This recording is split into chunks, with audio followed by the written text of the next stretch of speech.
سوال ہے پہلے عشرے کی دعا بتا دیجئے. یہ بھی میں ایک بات آپ سے کرنا چاہوں کہ یہ مسنون دعائیں نہیں ہیں اور ان کی پابندی لازم نہیں ہے. اس سے مراد کیا ہے؟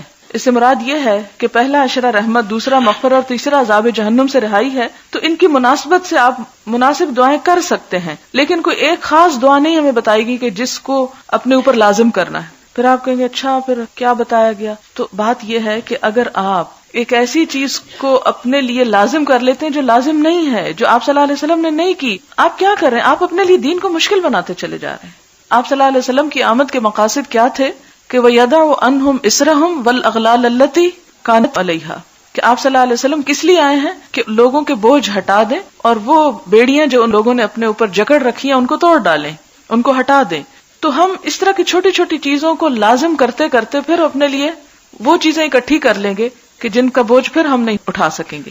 لہٰذا سہولت کے ساتھ آپ اگر پڑھ سکیں تو یا حیّ یا قیوم برحمتک استغیث، اور جو نہ بھی پڑھے تو رحمت تو اس کی برس ہی رہی، سب پہ برسے گی.